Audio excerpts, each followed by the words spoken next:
and we are headed for a 2-day passage up to Lombok. I felt a vibration, I don't know why. And the scary thing is that big ship is not even on AIS. So he literally just went around us towing something. It's like a fishing line almost.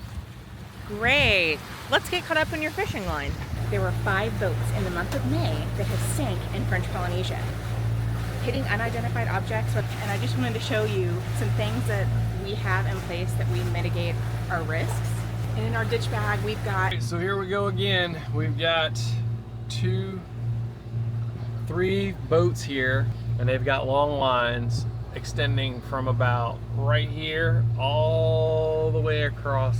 So there's a flag, and you can see the little floats going all the way around to that boat right over there. And that's what you don't want to run over out here, because that will mess you up. Heading out on our own with our hope in the clouds, and we're starting to see that we're onto something. Feel it coming, we'll keep running, nothing in our way. We got what it takes. Here we go, with the sunlight on our skin. It's a brand new day, it's ours to take, and we will let it in. This is where the adventure begins.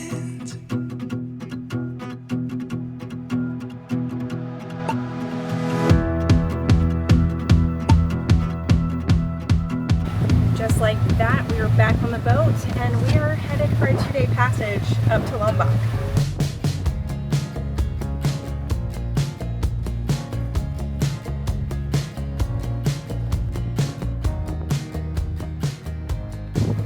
What's the expected conditions for this passage? No wind. Oh, that's right. So it's going to be another 2-day motor. So Rob said it's going to take 44 hours. Yeah, 44 to 47 hours. More paper towels. We go through these like water in here. What? Look at the difference in the size of the paper towel. Whoa. Where do we get those paper towels? These are from Australia. This is from New Zealand. And this is from Australia. Well, actually, this is from Costco in New Zealand. So. Wow. Well, it fits. I can put a roll of toilet paper right here in case I need to wipe my butt while I'm,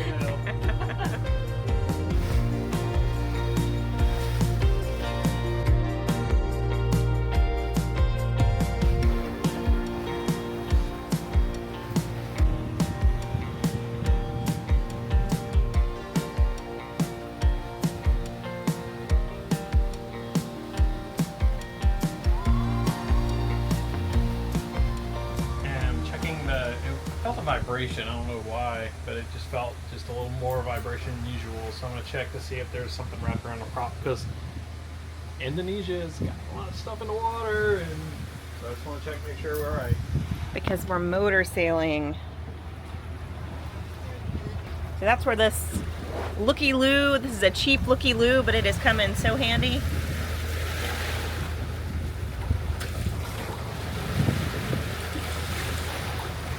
Going too fast. You may slow it down? Oh, we're sailing.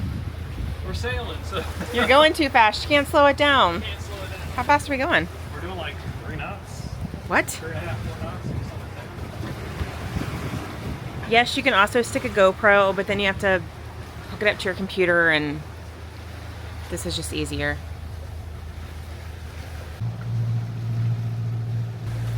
So what did the vibration end up being? It's still vibrating a little bit. It could be that there's maybe something a little bit around the prop. I don't know. But it's not as bad as it seemed before. I put it in reverse, and I put it neutral, put it in reverse, put it back in forward again. So we'll see when we get all out. Man, How close did that dude pass? and they're towing something. Oh, jeez. That's crazy. I mean, he just passed right by us. And the scary thing is that big ship is not even on AIS. So he just like literally...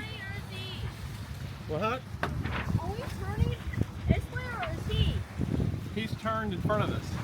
So he literally just went around us towing Yeah. something. Do you see what he's towing with the line in the water? I don't know what he's towing. Looks like a fishing line almost. Great. Let's get caught up in your fishing line.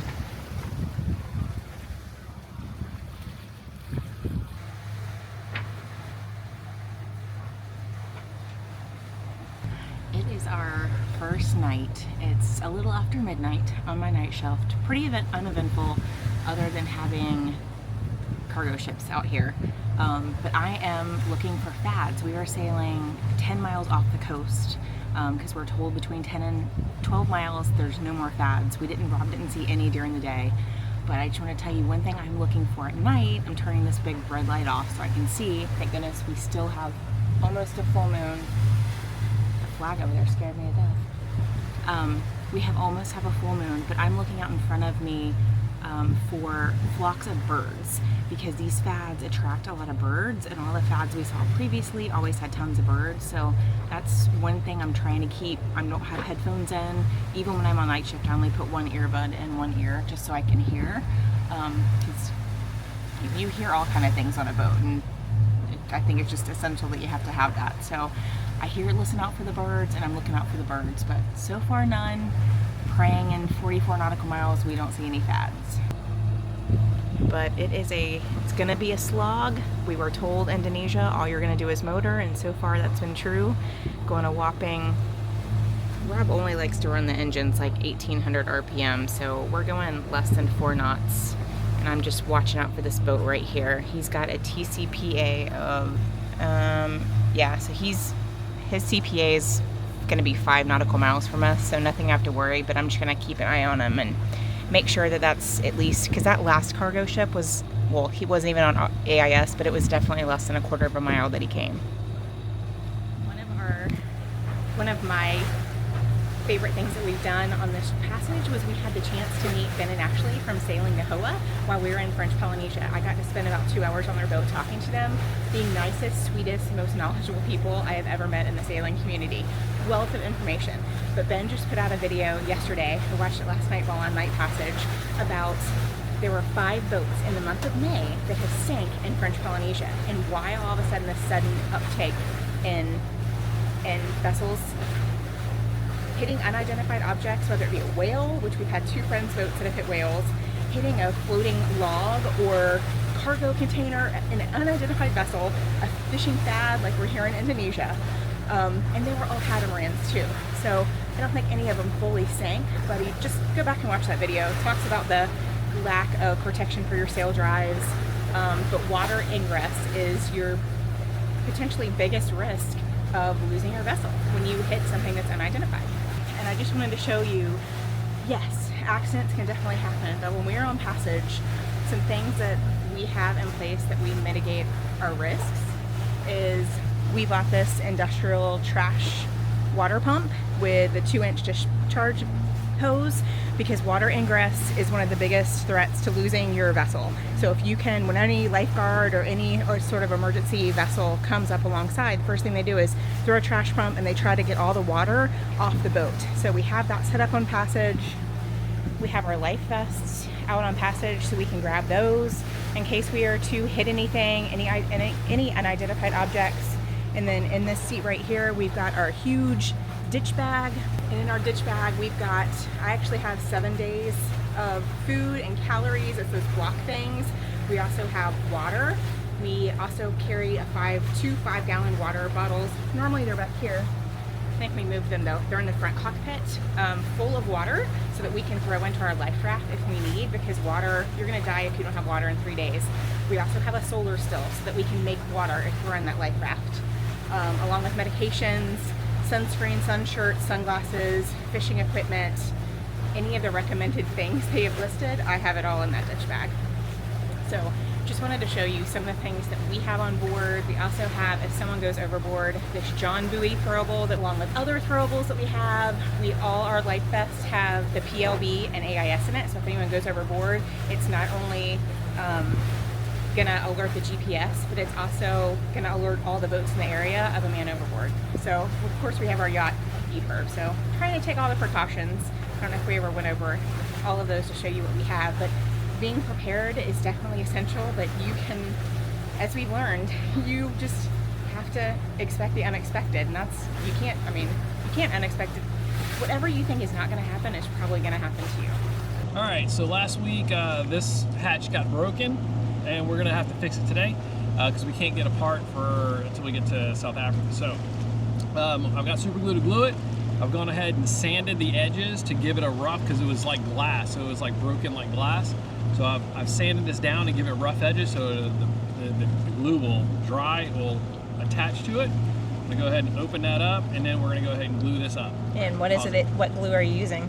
I'm using just regular. It's called Permatex. It's just super glue, and it bonds to acrylic. So hopefully this will work. I don't have a chemical bond, so this is just a mechanical bond. So hopefully this works. This is what we have on the boat. So.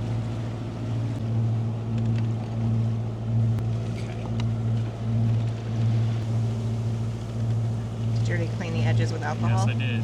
Well, no, I didn't clean it with alcohol because of this plastic. Because it's plastic, I didn't want to use a chemical on here that would melt it. So all I used was a bit of dish detergent to get a good coating here. You only put it on one side, you don't put it on both sides. How long do you have to hold it for? 30 seconds. So have we ordered a new one, or what's the plans to get a replacement for I'm this? waiting to hear back from Robinson and Kane. We're ordering a new one because I figured it'd be easier just to order it from them, because we're going to be there instead of ordering it straight from Lumar. And hopefully they'll just have some in stock there at Robinson and Kane. Well, because Rob's put it out to our Facebook groups, and everyone said it takes at least 3 months to get these things in stock. We did have another Leopard 45 owner that has one, and they are in Tanzania. Yep. And we may possibly meet up with them on the coast of Africa, but if that works out, great. If not, we'll put an order in for one. We just had to somehow close up this because that's a point of water egress when we're doing these passages. Yep. And we'll put some tape on it as well, just to like help out a little bit as well. But yeah. All right, that's it. I think we're just gonna let it sit here for a little while and just bake in the sun and hopefully cure fully, and then we'll put some tape on it and close it down. But we're not. I don't think we're gonna actually lock this from now on. We'll just leave it open. If it seeps in there, I'm okay with water seeping in here. Because that is our bathroom anay, Yeah, so it's not really. It's just gonna go down in the thing, but we're not gonna lock it down and put a lot of pressure on this. So I started my first day of 8th grade today. And I've spent all morning put his 8th grade curriculum all together. So if you want to learn more a little bit about what we're doing for homeschooling, how that's going, curriculum we use, tips, tricks, books, whatever, just drop a comment down below. If we have enough interest, maybe I'll make like a short video and pop that over on our Patreon. And right over here, there's flags in the water, and those flags are fishermen. They're nets. They're long nets that are in the water here, and we are having to go out further and get around the nets. And they're all in like a big huge circle. There's like 5 or 6 of them. There's actually another fisherman right over here as well.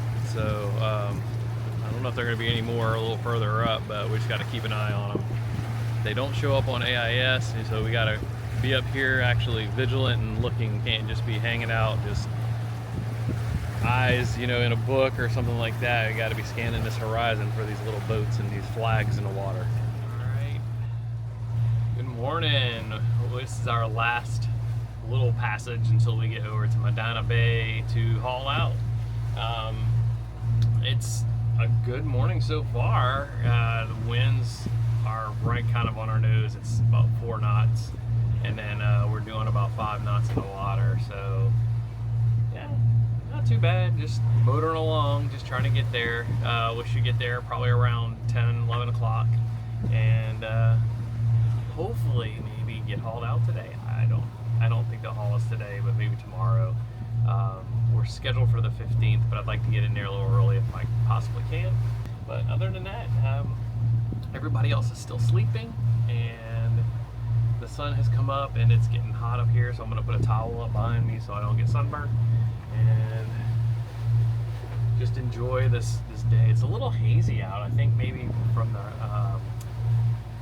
little hazy from the volcano that occurred last week, and it's still kind of spewing some ash and everything, and the wind's just kind of blowing around here, and the ash is blowing around. So yeah. Okay, so here we go again. We've got 3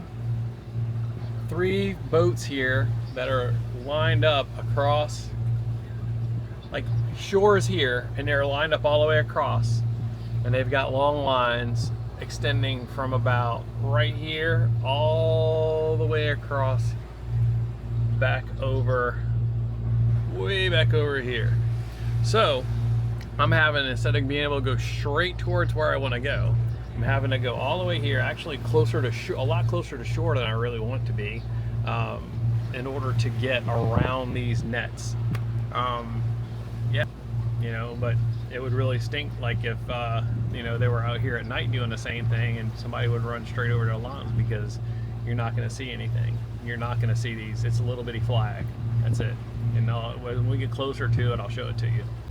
All right, Davis is watching the helm right here. We're going to go around. There's a little bitty red flag right there that we're going to go around, and on the other side of that flag is a bunch of floats going this way. So remember, that side of the flag, like, give me like 10. Sailing? No. Okay. We're just motoring like 10-20 feet at least. All right. Here's this guy's boat right here, and he's got a flag over there, and he's got a flag right here, and the flags have floats. You probably can't, but as we get closer you'll be able to see it, but he's got floats going all the way across. And so he's got his set up right here. Then there's another guy back there that he's got his set up back there, and if we look over here, it's hard to see him, but there's like 3 other boats right over here that have their nets all, so they're catching the fish going back and forth between the island here, and it's just hard. So there's the flag, and you can see the little floats going all the way around to that boat right over there. And that's what you don't want to run over out here, because that will mess you up.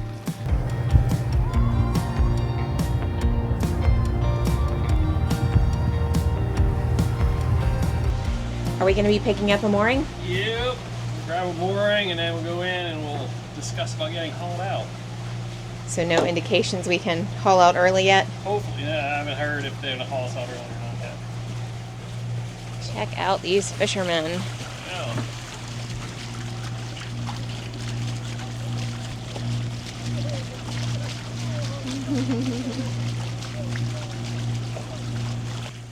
So this is Lombok right here to our left, Yep. and then over here we have the Gili Islands, Gili Islands right here. Yep. which are supposed to be stunning. Well, if you look at the water, it's absolutely super clear.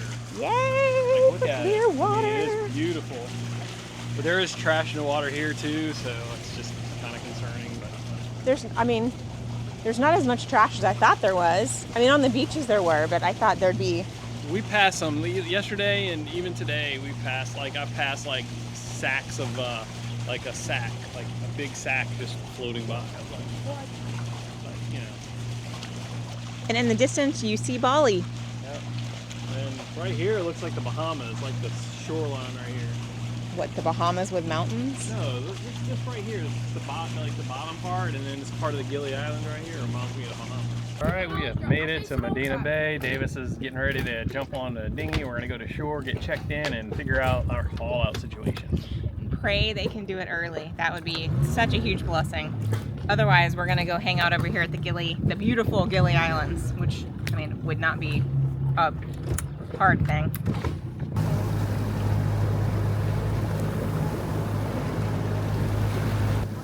So this ramp right here is where we would be hauled out.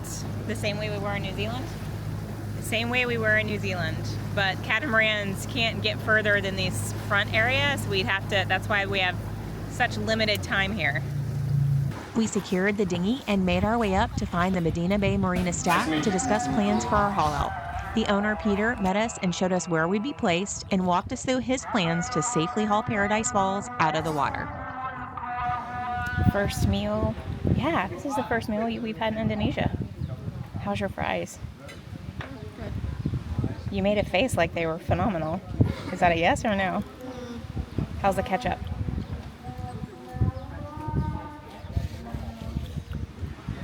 Good. We are just waiting on, we're sitting over here at this beautiful restaurant while Rob took the, I can't remember his name, the owner of the marina, to take a look at our boat to measure the underside because we are going to get hauled out in 2 days. So 1 day earlier than we expected, which is amazing. Here's my first Indonesian dish. It's gado-gado. Not exactly, I think it's a salad. I thought they were cooked vegetables. I don't know, we're going to try it. It's a peanut sauce. It looks amazing. All right, I branched out. What'd you get? I ordered the chicken curry. Shut up. Wow, this is stepping out for this guy. And I got, yeah. So we'll see. Hello. Thank you. Well, the gado-gado is vegetables with peanut sauce, and it is amazing. Davis tasted it, but he's not a huge... You eat peanut butter? Anyways, he tried it, though. So what did Peter say about the boat when you took him out to it? Oh, he was impressed with the construction because there's in the front, there's two beams, there's two metal beams that go across the hull in the bridge deck. And so that gives a lot of stability and everything. And so he's like, that's very strong. He's like, it's going to work for us to lift from there. And then they're going to lift from the back bulkhead too. He said he'd never seen a production cat built like that. Yep. So that makes us feel pretty darn Yeah, good. He was like, he goes, it's not built like a lagoon, that's for sure. Let's try it. Oh no, I lost some rice. It's good. So the whole meal for all of us is $15. It's crazy Have us a meal. for a delicious meal.